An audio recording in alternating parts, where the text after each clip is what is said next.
My name is Zulia Reyes. I'm 29, and the night my boyfriend told me, we'll always be friends, I realized how many things in our apartment were plugged into me. It wasn't a shouting match or a public scene. It was Tuesday, late, the kind of night when the city outside sounds tired, buses sighing, neighbors rinsing dishes, distant laughter doing its best to turn into tomorrow. Evan sat me down on the slate gray couch I picked, in the living room I painted, in the apartment where my name went first on every bill because I paid them on time. He folded his hands like a man preparing to audition for sincerity. Zoo, he started, soft, the voice he uses when he wants to appear gentle without admitting he's being cruel. Evan Carter, 31, part-time musician, part-time barista, full-time believer in his creative trajectory. He loved calling me practical like it was a flaw. He'd tell people I was the grounded one, the same way you talk about a coffee table. Useful, sturdy, not the centerpiece. I've been doing a lot of thinking, he said, eyes aimed somewhere over my shoulder, as if the wall could validate him. I feel stifled. Not by you, he added quickly, which always means exactly by you. By the expectations, rent, routines. It's like I can't hear my own voice anymore. My hands were clean for once. I'd just showered the day's sawdust from my hair, the faint scent of linseed oil still clinging to my skin. I restore old houses for a living. Floors that sag, doors that stick, banisters with fingerprints from a century ago worn into their grain. I rebuild what people have given up on. I respect things that last. I let him talk. He used all the words artistic people use when they mean they're bored. Growth, journey, truth. He was earnest enough to sound rehearsed. He even made an apologetic face I'd seen him practice in a mirror when he auditioned for a student film once. He was very careful not to say I was the problem, and in the spaces between his sentences, that was all I heard. And then, like a closing line he'd been hungry to deliver, he inhaled, reached across the gulf between our knees, and rested his hand on mine the way you place a paperweight on bills you're trying to keep from blowing away. We'll always be friends, though, right? Friends. The word landed like a coin at the bottom of a jar. Familiar, metallic, final. Something inside me clicked. Not a snap, not a break. A switch.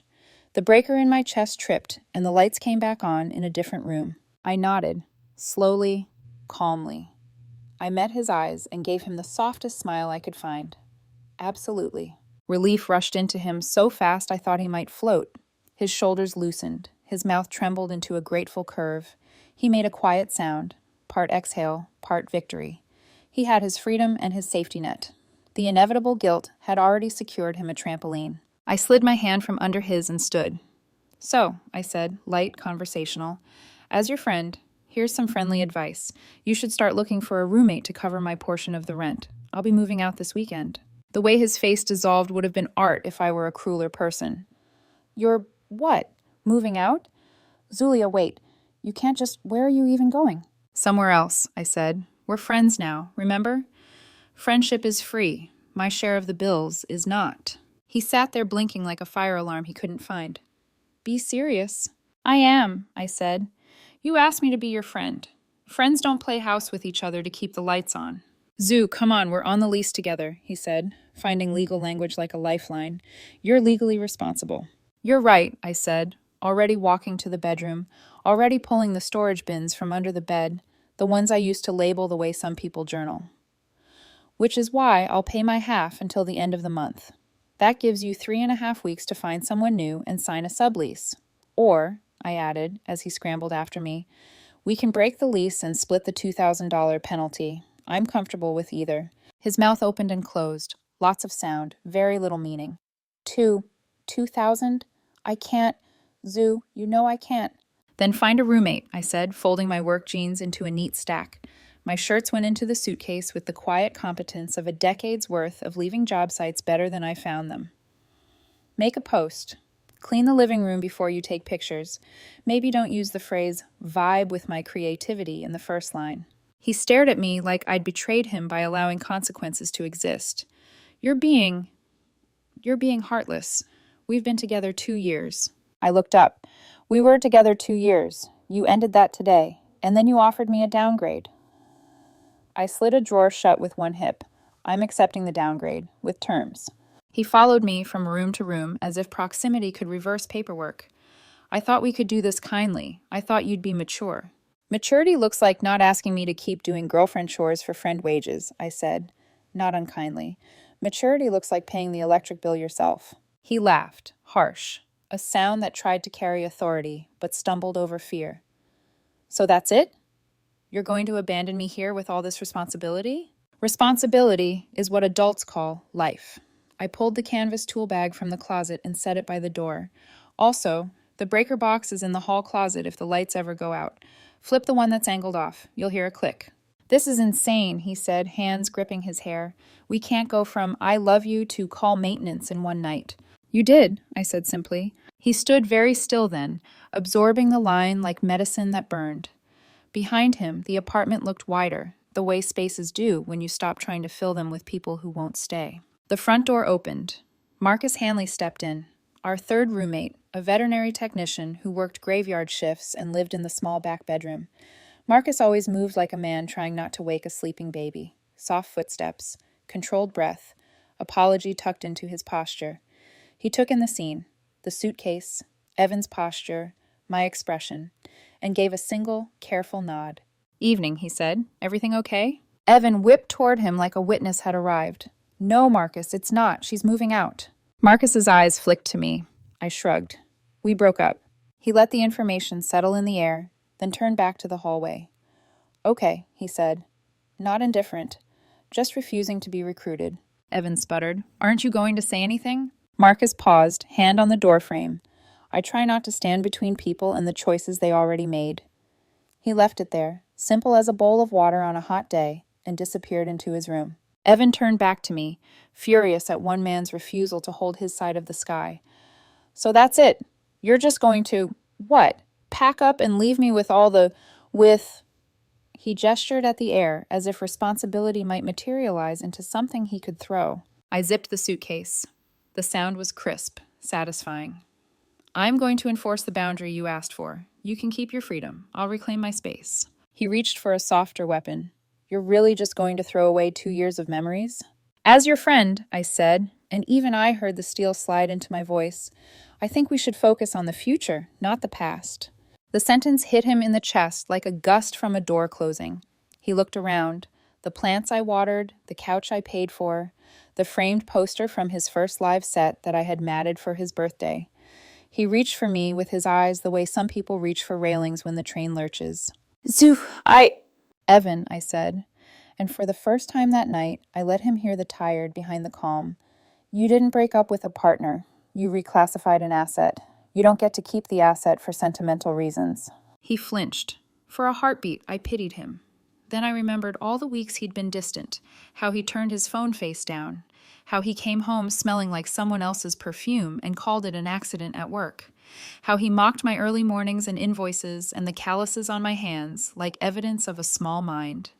A memory tugged at me, the name Amber flashing on his screen one night with a purple heart. He'd said she was just an old friend from the scene. I'd let it go because I was tired, and love makes you grateful for small lies you can survive. I pulled my keys from the hook and slid the spare onto the counter. Text me about lease logistics, I said, but if the power goes out, call maintenance. If your car makes a weird noise, call a shop. If rent's confusing, call the landlord. I'm your friend now. I'll cheer you on while you do the adult parts yourself. He shook his head, a tiny disbelieving movement. You can't actually be this cold. I lifted the suitcase, felt its honest weight. I'm not cold, I said. I'm finished. At the door, I glanced back. Marcus had returned to the hall, leaning against his doorframe, hands in his scrub pockets, face neutral. Our eyes met, just a moment, but there was something there that felt like the opposite of chaos. Not a promise, not a plan, just steadiness. It was the first thing all day that didn't wobble. I opened the door. The hallway smelled like laundry and someone's curry and the life you build when you're not busy performing a story about yourself. Evan took a step toward me. He didn't complete. Zulia, he said, my name breaking in the middle. Good luck, I told him and meant it. Then I left. The elevator hummed me toward the street, and I watched the floor numbers blink past, like chapters I didn't have to reread.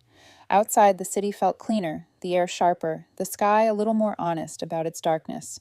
On the sidewalk, my phone buzzed, a message from an unknown number. I almost ignored it, then swiped. Hey, it's Marcus. I found your missing measuring tape in the hall closet. Want me to set it aside? I smiled despite myself. Practical, simple, no theater.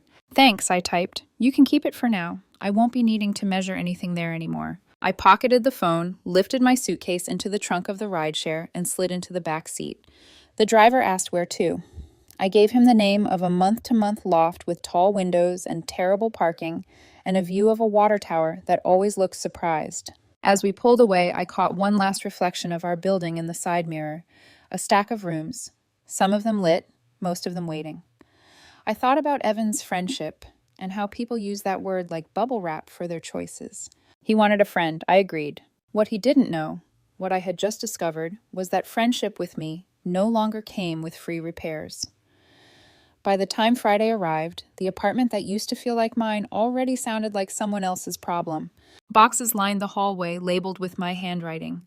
Kitchen, tools, books I actually read. The labels felt like small goodbyes to parts of myself I'd misplaced during those 2 years. Evan sat on the floor in front of the coffee table, elbows on his knees, head in his hands. The once carefully cultivated musician look, rumpled hair, thrifted shirt, accidental charm, now looked like a costume he'd forgotten to take off. Zoo, he said finally, voice cracking with forced calm. You're really doing this? Just packing up and walking away? I'm not walking away, I replied, taping the final box. I'm just walking where I'm supposed to be. You made the map. He frowned, confused, like he couldn't recognize the version of me that didn't orbit him. I just meant we shouldn't throw everything away. We could stay, close. Friends who still... I cut him off gently. Friends who what? Split rent? Cover utilities? Cook dinner and fold your shirts while you write songs about how confined you feel? He flinched. That's not fair. You're right, I said, standing up and brushing dust from my jeans. Fair would have been a conversation before the speech, not a speech disguised as self-discovery. The silence stretched between us like a freshly patched wall, smooth, empty, impossible to hang anything on. The next morning, I was halfway through disassembling my bed frame when the front door opened and Natalie Hanley stepped in. Morning, she said softly. Her uniform from the vet clinic was wrinkled. Her eyes were tired but kind. She stopped when she saw the suitcases. So, it's happening. It's happening, I said, offering a small smile. She sighed, setting down her keys. I figured. He's been sulking all week, pretending the espresso machine's broken so he doesn't have to make coffee. From the living room, Evan called, I can hear you. I know, Natalie replied without turning around. Then to me, under her breath, good luck. She retreated to her room, leaving the faint scent of dog shampoo behind. Evan started pacing as I stacked another box. You can't just bail, Zulia. The lease. The timing. I don't even know how to find someone that fast. Craigslist exists, I said. Or post online. You're creative. Use it. He threw his arms up. You think I can replace you with some random roommate? I think, I said evenly, you shouldn't have to replace me at all. You wanted freedom. I'm giving it to you. He stepped closer, lowering his voice. You don't have to do this. Stay until the lease ends. 6 months. We can be civil. I'll stay out of your way. 6 months. The same 6 months he spent calling me too predictable. The same 6 months I'd spent covering 80% of the rent while he pursued inspiration. I looked him square in the eye. 6 months ago, I thought love meant compromise. Now I know it just meant subsidizing. His jaw dropped slightly, then clenched. You're being vindictive. No, I said, collecting the small toolbox from under the TV stand. I'm being efficient. He followed me to the bedroom door again. So that's it? After everything I've done for you? I stopped packing, turned slowly. For me? Evan, you once fixed a cabinet hinge and called it a grand gesture. That's not fair, he snapped. I wrote songs about you. Yeah, I said, smiling faintly. Songs about how trapped you felt. My personal favorite was the one that rhymed comfort zone with alone. He blinked. You actually listened? Every single time, I said. That's how I knew when you stopped writing about us and started writing about Amber. The name froze him. Don't, he whispered. It's not. It doesn't matter, I said quickly. You already chose her over me. Just make sure she helps with the electric bill. He dropped onto the couch, defeated. You're really cold, Zulia. I didn't think you had it in you. I didn't either, I said softly, sliding my wrench into the toolbox. Turns out cold is just warm after it stops begging. By the time I closed the final box, the sun had set. The apartment looked smaller now, stripped of everything that had made it home. Natalie peeked out of her room, her dog Buster padding behind her. You heading out tonight? Yeah, I said. I'll be gone before midnight. She nodded. Good. He's been sitting on that couch for an hour pretending to read. As if on cue, Evan cleared his throat. Zulia, he called from the living room, can we at least talk before you go? I sighed, leaning against the doorframe. Talk about what? About, I don't know, everything. I didn't think it would actually end like this. Neither did I said. But when you open a door, you shouldn't be surprised if someone walks through it. He tried to smile, but it looked like a crack forming in plaster. You'll regret this. I already did, I said, lifting my suitcase. That's why I'm leaving. When I reached the front door, Natalie was standing in the hall, arms crossed. Want help carrying that down? I hesitated. You just got off work. She shrugged. I could use the air. We carried the boxes together down the narrow stairwell. The fluorescent lights flickered, that unreliable hallway glow that never quite settles on bright or dim. Halfway down, Natalie said, You're handling this better than I expected. Experience, I said. When things break, I know when to stop fixing them. She smiled faintly. You really mean it, don't you, about being friends? Oh, I mean it, I said, the words dripping with quiet irony. But friendship comes with boundaries and bills. The next few days were a steady stream of missed calls, half-hearted apologies, and voice messages that started with anger and ended in guilt. At first I listened, then I stopped. Monday evening, my phone buzzed again. Evan's name. I considered ignoring it, but curiosity got the better of me. Zulia, thank God you picked up, he said breathlessly. The power just went out, and the internet's down. You have to come fix it. You always do. I looked out at the quiet street below my new apartment, the glow of a convenience store sign blinking against the glass. Did you check the breaker box? The what? He said. The gray metal box in the hallway. Flip the switch that's out of line. He hesitated. I don't know anything about that. What if I get electrocuted? Then call maintenance, I said simply. They'll charge me for that. I smiled. They might, but as your friend, I think your safety is worth it. He was silent for a beat. You're not coming, are you? No, I said. You've got this. Friends believe in each other, remember? And then I hung up. 3 days later, another call. Zulia, my car's making a weird noise. Take it to a mechanic. 2 days after that, a text. Rent's due tomorrow and Natalie's out of town. Can you? Ask the landlord for an extension, I replied. They're surprisingly human. Each problem he used to hand me came back stamped return to sender. For the first time, Evan had to live in the reality he'd built. And me? I finally had silence. It wasn't revenge. Not yet. It was just peace, dressed like indifference. But peace has a way of making noise when you've lived too long without it. A month later, I'd nearly forgotten how often Evan's name used to light up my phone. Now, his texts came like the seasons, predictable, inconvenient, and entirely out of his control. At first, I answered out of habit, then out of amusement, then only for sport. The first message came at 9:43 p.m. on a Wednesday. Evan, the sink's leaking again. Do you still have the plumber's number? Me, as your friend, I recommend Google. 2 days later, Evan, what does it mean if my car makes a clicking noise when I turn the key? Me, it means you should call a mechanic, preferably one who accepts adult clients. He sent a thumbs up emoji. Then, 10 minutes later, another message. You're really different now. He wasn't wrong. I didn't know when the shift happened, but somewhere between packing boxes and that first quiet night in my new loft, the noise inside me stopped trying to apologize. My new place was small but sunlit. It smelled like old paint and rain on metal, the kind of scent you can only get from a building that's survived decades of tenants who believed they'd stay forever. I liked it. The creaking pipes, the cracked tiles, even the temperamental heater. It was imperfect in all the ways I could live with. My evenings were quieter now. I cooked meals for one, listened to podcasts about architecture, and caught up on work I'd ignored for too long. Sometimes, when the city fell silent, I'd remember the way Evan used to hum unfinished songs in the shower and convince himself that noise was progress. He always said he wanted freedom. Now he had it. And freedom, it turned out, was expensive. One afternoon, a message arrived from Natalie Hanley. Natalie, hope you don't mind me texting. I got your number from the group chat. Natalie, just wanted to say the place feels weird without you. Also, the router's still not fixed. He tried duct tape. I laughed out loud. Me, that sounds about right. Natalie, you think he'll ever grow up? Me, not while Wi-Fi exists to blame. That was the start. At first, we just exchanged short texts, updates, jokes, fragments of apartment gossip. Then the messages stretched into late-night conversations about work, exhaustion, and life plans we'd shelved for people who didn't deserve them. Natalie was nothing like Evan. She didn't over-explain or dramatize. She worked brutal shifts at the animal clinic, cared for her aging dog, and never once complained about her schedule.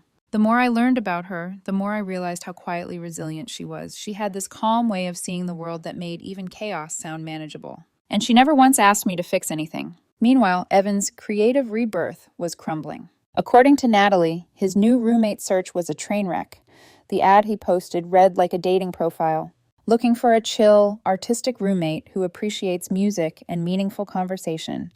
Must be tidy, reliable, emotionally intelligent, and okay with spontaneous jam sessions. Translation: please replace my ex-girlfriend while paying half the rent. No one replied. After 2 weeks, he changed jam sessions to quiet hours respected. Still no takers. By the 3rd week, Natalie told me he was sleeping on the couch, surrounded by laundry and takeout boxes, rehearsing songs he never finished. He'd lost weight. His guitar sat in the corner, untouched. And yet, he still sent me messages. Evan, do you remember where we bought the couch? The cushion zipper broke. Me, try YouTube. They have tutorials for everything.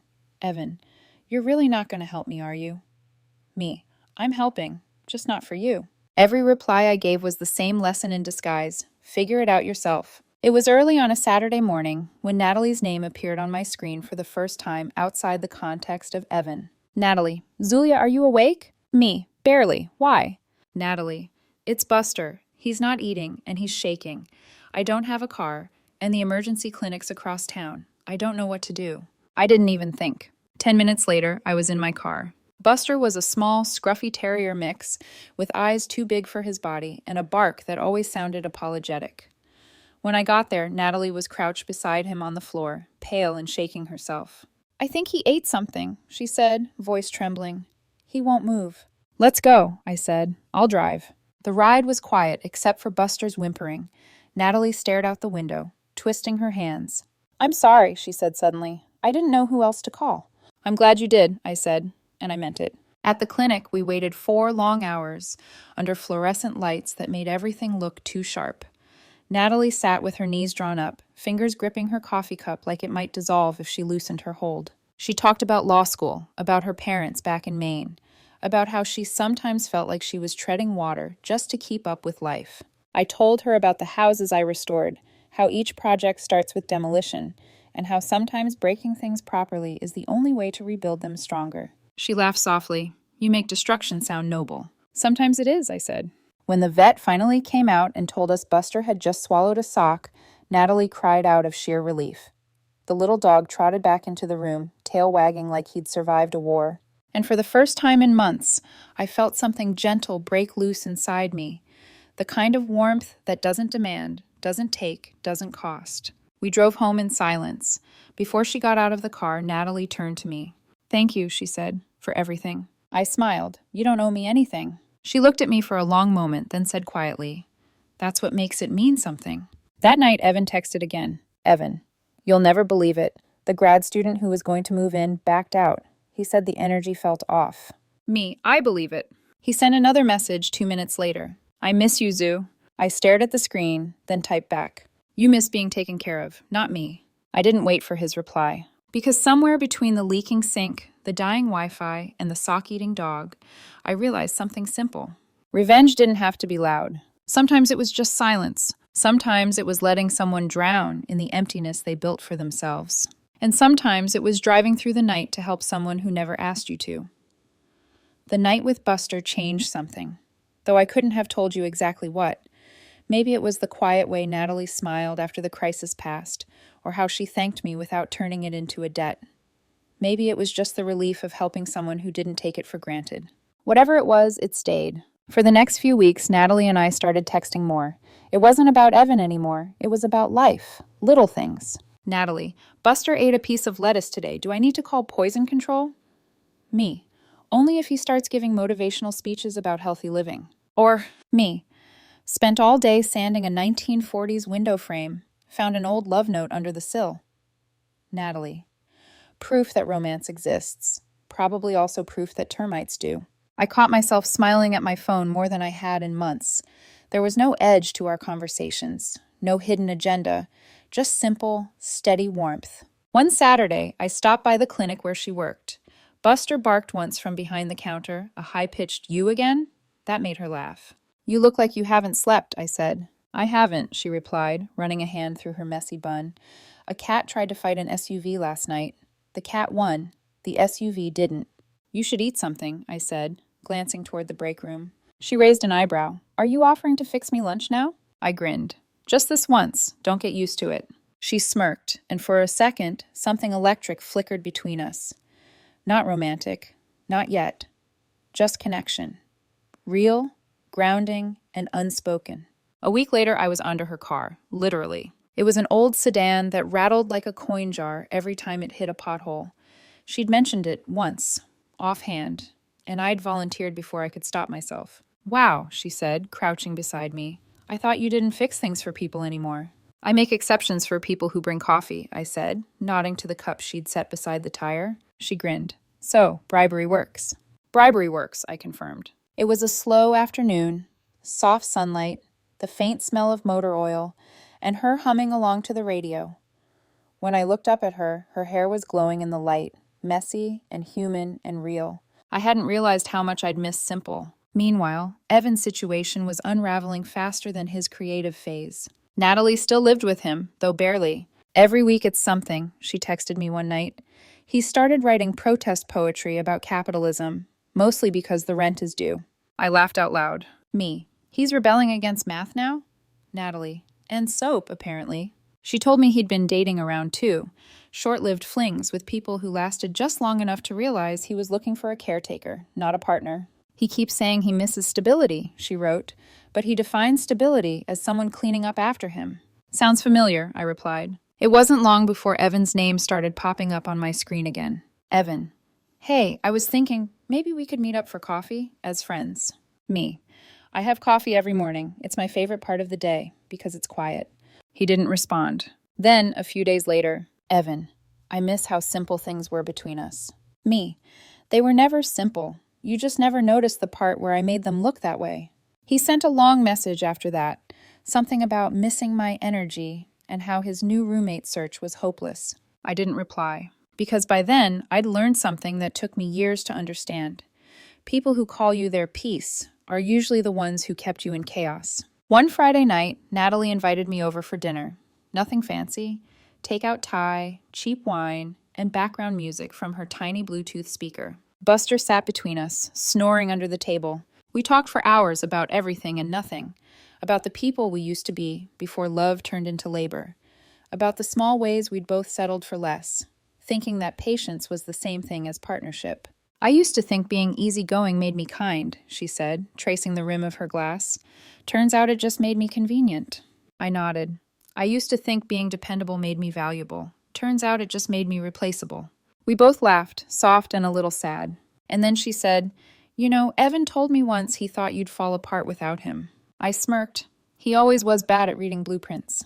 For a long moment, we just sat there, quiet, comfortable. The air between us wasn't charged or forced. It just was. And maybe that was the point. Not every connection has to start with fire. Some start with safety. A few days later, Natalie texted me. "Natalie, he finally found a new roommate. Some grad student. They're signing the papers next week." Me. "Good. Maybe now you'll get some sleep." Natalie. "Maybe. He's been manic lately. Keeps talking about his new era. I think he's just scared to see you again." Me. "He should be. I charge late fees now." Natalie. "Haha, you're coming to sign the release forms, right?" Me. "Yeah, might as well close that door properly." Natalie. "Then I'm coming with you." Me. "Why?" Natalie. "Because if he tries to guilt you again, someone needs to hold the door open." I didn't argue. The day of the lease signing was overcast. That gray kind of day where the world looks like it's holding its breath. When we arrived, the apartment smelled faintly of stale incense and anxiety. Evan was already there, sitting cross-legged on the couch, pretending to be unbothered. The new roommate, a nervous-looking grad student with round glasses, hovered by the door. The building manager shuffled papers. "Zulia," Evan said, standing up, "you look different." "I am," I said. He laughed awkwardly. "Guess we both are." "Guess so." I sat at the table, signed the release papers, and slid the pen back to the manager. Natalie stood beside me, arms crossed, silent but steady. When I reached for the next page, her hand brushed mine.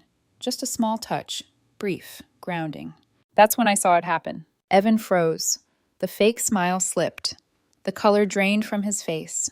His eyes flicked between our hands, realization slicing through the pretense like glass. He didn't say anything, not right away. He just stared, like watching a building collapse he thought he'd already left behind. Wow, he said finally, voice breaking into a whisper. So this is what friendship means to you. I looked up at him, calm. No, Evan, this is what freedom looks like. He didn't speak again. Not while I packed the last of my paperwork. Not when Natalie thanked the manager. Not even as we left. Outside, the air felt lighter, like the sky had finally exhaled. Natalie turned to me. You okay? Better than I expected, I said. Worse than he did. She laughed softly. You know, if he tries to write a song about this, I'll sue for defamation. I smiled. I'll help with the chorus. We walked to the car. The city lights flickered against the windshield like applause from a distant crowd. For the first time in years, I didn't feel like someone's safety net. I felt like my own foundation. What Evan didn't know was that his collapse had already started the moment I walked away. The new roommate would last 6 weeks before breaking the lease and disappearing overnight. The rent would go unpaid. The power would get cut off again. And Evan, the man who wanted endless freedom, would find it. In the hollow echo of an empty apartment. Because that's the thing about people like him. They only call it growth when someone else pays for the soil. I didn't plan revenge. I just enforced boundaries. And sometimes that's the same thing. It's been a year since that day in the apartment. The day Evan saw what it looks like when someone truly moves on. Not in anger, not in chaos, just completely. I'd meant for that to be the end of the story. But endings have a funny way of looping back to make sure you understood the lesson. A few months after the lease signing, I got a message from Natalie. Natalie, he's gone. Me. Gone where? Natalie. No idea. The grad student moved out in the middle of the night. Said he'd rather live in his car than spend another week there. The landlord's changing the locks. Evan hasn't paid rent in 2 months. I stared at the message for a long time. Not because I felt sorry for him, though part of me still wished he'd learned something before losing everything, but because it was exactly what I'd told him from the beginning. You can't live off people and call it love. You can't burn the bridge and complain about the swim. Natalie moved out shortly after that. We found a small 2-bedroom house across town, a fixer-upper with creaky floors and a big yard that Buster immediately claimed as his kingdom. I bought it in cash. No loans, no co-signers, no shared keys. The first night there, as we sat on the back steps drinking cheap wine, she said, You ever think about how full circle this all feels? How do you mean? You rebuilt other people's homes for years, she said. Then you rebuilt your own life. I smiled. Yeah, this time the foundation's mine. Evan tried to reach out once more, months later. An email, of all things. Subject, I'm sorry. Zulia, I know I don't deserve a response, but I wanted to say I get it now. About the rent. About the responsibilities. About you. I thought you were holding me back. Turns out you were holding everything together. I'm back with my parents for now, trying to figure things out. Hope you're doing well. Evan, I didn't reply. Not out of spite, but because there was nothing left to say. He'd finally learned what I tried to teach him the quiet way, that friendship without effort is just dependency in disguise. I closed the email, exhaled, and went back to sanding a windowsill. These days, life feels simple. I run my small restoration business full-time now. Natalie's thriving at her law firm. We split the chores, we share the bills, and when something breaks, we fix it together. There's no scoreboard, no emotional debt, no unspoken resentment, just partnership. Sometimes, when I'm out in the workshop late at night, she'll bring me a mug of tea and lean against the doorway. Buster will snore somewhere under the table, and she'll say things like, You know, this house smells like peace. And I'll smile, because she's right. Every now and then, I think about Evan. Not with bitterness, more like how you think about an old scar. It doesn't hurt anymore, but it reminds you where you stopped bleeding. He wanted me to be his friend, so I was. I gave him all the advice, all the empathy, all the patience a friend could offer, just none of the labor. And when he ran out of people to lean on, he finally stood up. That's not cruelty, that's consequence. One evening, I sat on the porch with Natalie, the sunset melting over the rooftops. She asked, If he called right now, what would you say? I thought about it for a second, then said, I'd tell him friendship bills always come due, and I already paid mine in full. She laughed softly, then rested her head on my shoulder. We didn't need music or wine or grand declarations, just quiet understanding. Sometimes the most satisfying kind of revenge isn't seeing someone fall apart. It's realizing you don't need to watch. I don't know where Evan ended up. Maybe he's writing songs again. Maybe he's still searching for someone to fix his broken things. Either way, that's no longer my story. Because mine's finally about building, not repairing. I built boundaries. I built peace. And somehow, without even meaning to, I built a life that fits. Zulia, voiceover. My revenge was never anger. It was clarity. I didn't shout. I didn't gloat. I just stopped being useful to someone who mistook love for free labor. And when he learned the cost of friendship the hard way, I was already home.